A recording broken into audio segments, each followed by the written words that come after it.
Good morning, dear students. Students, today we will discuss about the chapter 7 from your Footprints Without Feet book, and the name of lesson is The Necklace.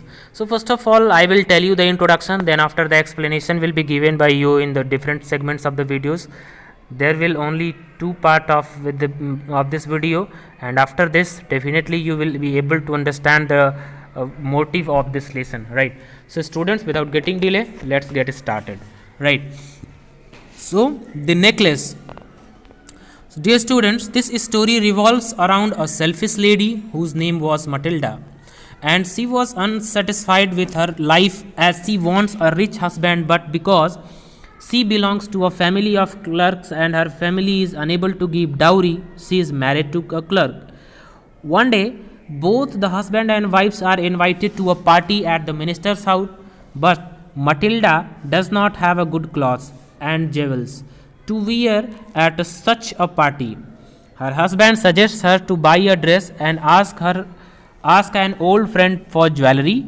She then borrows a necklace from her friend and goes to the party.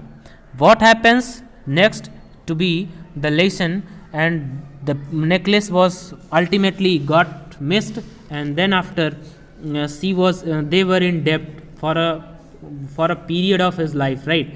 Their lives, right? So students, as you can see कि कभी कभी ये क्या होता है कि हमारी कुछ ऐसी आदतें जिसमें जो कि शायद हमें नहीं करनी चाहिए, जिस पे कि शायद इवन जो कि शायद अनावश्यक होता है, तो so due to unnecessary thoughts definitely sometimes we get our self engage in troubles of the life, right? So without you can see the outline of the lesson, and right, so we are going to make the start of the explanation of this lesson. Okay, so she was one of those pretty young ladies born as if through an error of destiny into a family of clerks. She had no dowry, no hopes, no means of becoming known, loved and married by a man either rich or distinguished, and she allowed herself to marry a petty clerk in the office of the Board of Education. She was simple, but she was unhappy. She suffered incessantly, feelings herself born for all delicacies and luxuries. She suffered from poverty of her apartment, the shabby walls and the worn chairs. All these things tortured and angered her. When she seated herself for dinner opposite her husband, who uncovered the tureen and with delighted air, saying, "Oh, good pot pie! I know nothing better than that," she would think of elegant dinners, of shining silver. She thought of the exquisite food served in a marvelous dishes. She had neither frocks nor jewels, nothing, and she loved only those things. She had a rich friend, a schoolmate at the convent, who she did not like to visit. She suffered so much when she returned. She wept for whole days from despair and disappointment. One evening, her husband returned elated, bearing in his hand a large envelope. "Here," he said, "here's something for you." Right? So students, first of all, you will have to write the hard meanings from this section. Right? So what are these hard meanings? These hard meanings means here you will have to write the errors. Right? So errors means a mistake. Right? Then after, clerk. Clerk means, students, a person who employed in an office or a bank to keep records, right? Dowry means an amount of or property even brought by a bride to her husband's house, right? Petty means that is a little importance, having a little importance. Incessantly का मतलब होता है constantly, continuous, लगातार. Delicacies means it's a fineness of texture. Shabby means in a poor condition. Tureen means it's a deep covered dish, right? Deep covered dish from which soup is served. Pot pie, pot, pot pie. Pot pie means a savory pie baked in a deep dish, right? So that is typically with the top crust only, right? Elegant means graceful and stylish in appearance. Exquisite means extremely beautiful and delicate too. Marvelous, that is very even extraordinary, you can say. Convent means a school attached to or run by a convent, and elated means make ecstatically happy, right? So the story belongs to Matilda Loisel. She was a pretty lady who was born into a middle class family who worked as a clerk. Her family did not have any means to arrange dowry for her marriage, so she did not have any other means by which she could befriend a rich man to be loved or married to him. So, due to these circumstances, she had to marry a clerk in the office of the Board of Education, and because of this, she was unhappy. She used to think that the destiny was unfair to her and that she deserved much better than was she had got. She used to get angry and was tortured by the condition of her apartment, the dirty walls and the torn furniture used to irritate her. She used to think about elegant dinners being served in marvelous dishes when her husband used to praise the home-made food served in a simple dish. She did not have a fancy jewels and good dresses. She had a school friend whom she did not like to meet as she was a rich lady. After meeting her, she used to cry for days together, looking at the condition of her life. One day, her husband came back home from work in a happy mood. Holding an envelope in his hand, he informed her that the envelope was for her and asked her to open it. So, she quickly drew out a printed card on which inscribed these words: the Ministers of Public Instruction and Madame George Ramponneau asked the honor of M and MME Loisel Company. Monday evening, January 18, at the minister's residence. Instead of being delighted as her husband hoped, she threw the invitation spitefully upon the table, murmuring, "What do you suppose I want with that?" Right? "But my dearie, I thought it would make you happy. You never go out, and this is an occasion and fine one. Everybody wishes one, and it is very select. Not many are given to employees. You will see the whole official world there." She looked at him with an irritated eye and declared impatiently, "What do you suppose I have to wear to such a thing that?" He had not thought of that. He stammered, "Why the dress you wear when we go to theatre? It seems very pretty to me."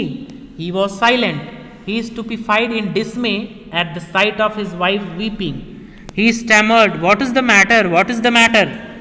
By a violent effort, she had controlled her vexation and responded in her calm voice, wiping her moist cheeks, "Nothing, only I have no dress, and consequently I cannot go to this affair. Give your card to some colleagues whose wife is better fitted out than I." He was grieved, but answered, "Let us see, Matilda. How much would a suitable costume cost? Something that would serve for other occasions, something very simple." She reflected for some seconds, thinking of the sum that she could ask for without bringing with an immediate refusal, and frightened exclamation for the economical clerk. Finally, she said in a hesitating voice, "I cannot tell exactly, but it seems to me that 400 francs ought to cover it." Right. Now, students, let me tell you the tough meanings from this. Mr. and Mr. is in French. And what is the meaning of delighted? Delighted means feeling happy, the great pleasure. Right. Spitefully means spitefully. So, meaning of spitefully here is given as showing or caused by malice means something जब आप बहुत खुश ना हो. So, murmuring means it's a low or indistinct continuous sound. Stammered means speak with sudden involuntary pause, right?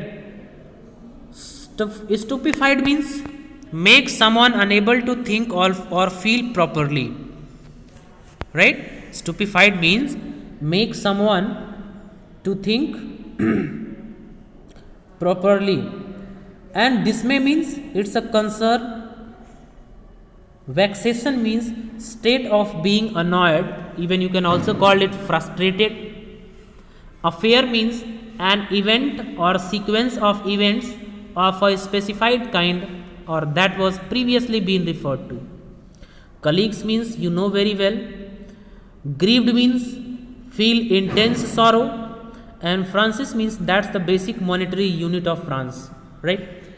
So, she quickly pulled out the printed cards as she was excited to know what it was about. And it was an invitation from the minister.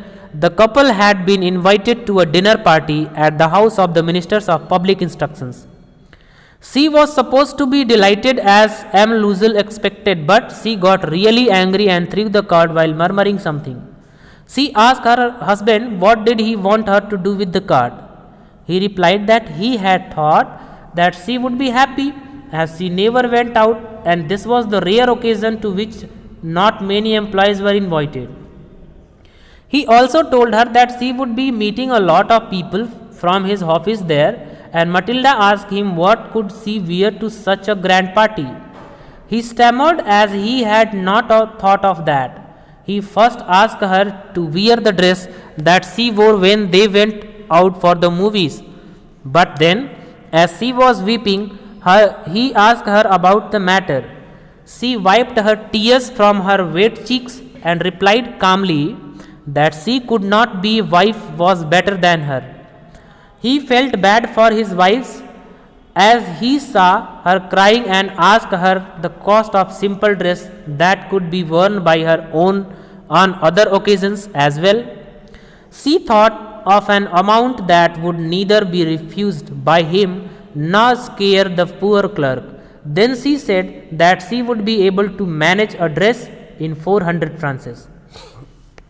Right? So here he turned a little pale, for he had saved just this sum to buy a gun that made him to be able to join something hunting parties next summer with some friends who went to school larks on Sunday. Nevertheless, he answered, very well, I will give you 400 francs, but try to have a pretty dress. The day of the ball approached, and Emily Loisel seemed sad, disturbed, and anxious. Nevertheless, her dress was nearly ready. Right? Her husband said to her one evening, what is the matter with you? You have acted strangely for 2 or 3 days. And she responded, I am vexed not to have a jewel, nothing to adorn myself with. I shall have such a poverty stricken look. I would prefer not to go to this party. He replied, you can wear some natural flowers.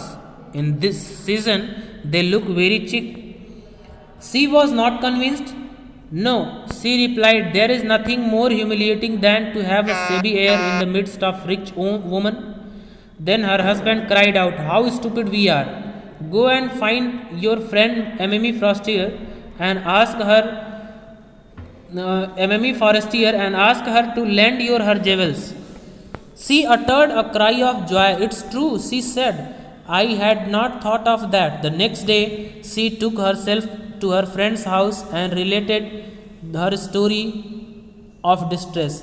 Emmy Forestier went to her closet, took out a large jewel case, brought it, opened it, and said, choose, my dear. She saw at first some bracelets, then a collar of pearls, then a Venetian cross of gold, and jewels of admirable workmanship. She tried the jewels before the glass, hesitated, but could neither decide to take them nor leave them. Then she asked, have you nothing more? Why? Yes, look for yourself. I do not know what will please you. Suddenly, she discovered in a black satin box a superb necklace of diamonds. Her hands trembled as she took it out. She placed it about her throat against her dress and was ecstatic. Then she asked in a hesitating voice, full of an anxiety, could you lend me this? Only this? Why, yes, certainly. Right? Now you will have to write the hard meanings. Pale means it's even light in a color of shade, right? Anxious means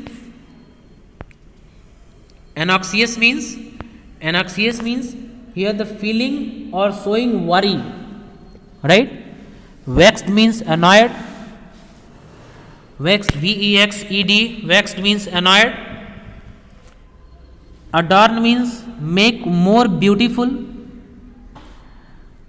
Stricken means seriously affected. Chic means chic. Stylishly fashionable. Midst means between. Admirable means arousing respect and approval. Satin means a smooth and glossy fabric. Ecstatic means feeling overwhelming happiness, means even you can also call it joyful excitement. So M. Loisel was reluctant. As he had saved only that much money to buy a gun for himself, so he could join the hunting parties next summer. Along with his friends, he told his wife that he would give her the money and ask her to buy a good dress. The day was approaching and Matilda was still not fine, even though her dress was almost ready. One day, her husband asked her that why had she been acting strangely for the past few days, and Matilda replied that although she had the dress, she didn't have any kind of jewelry or anything else to make herself look even more attractive. She said that without any jewelry, she would look like a poor person in such a big party. She again said that she would rather prefer not going to the party. To this, her husband replied that she could wear some natural flowers over the dress as they looked really nice and attractive. She replied that she could not, as it looked really cheap in the party of rich people. Then her husband suggested that she could go to her friend Emmy Forestier and ask her to lend some jewelry. Matilda became happy again as she heard the idea. She went to Mrs. Forestier's house and next day and said she was stressed about the party and the jewelry. So Mrs. Forestier went to her closet and brought a number of jewel boxes. Mrs. Forestier asked to choose and Matilda started choosing, but she was unable to choose a proper even jewelry for her. Then she asked for another and Mrs. Forestier replied, yes, definitely she can choose whatever can please her. And Matilda chooses a diamond necklace. Her hands was trembling and with hesitation she wants approval for this. And Mrs. Forestier said, yes, she can have it. Right. So students, this was the first part. Rest of the part we will cover in the next video. So dear students, we will meet there, and through your instruction you will have to make the revision of this and write down the hard words. That will be your homework, right? So revise this again and again, and then after write down the hard words and send inside the class group. We will meet there up to the time. Thank you. Have a nice day.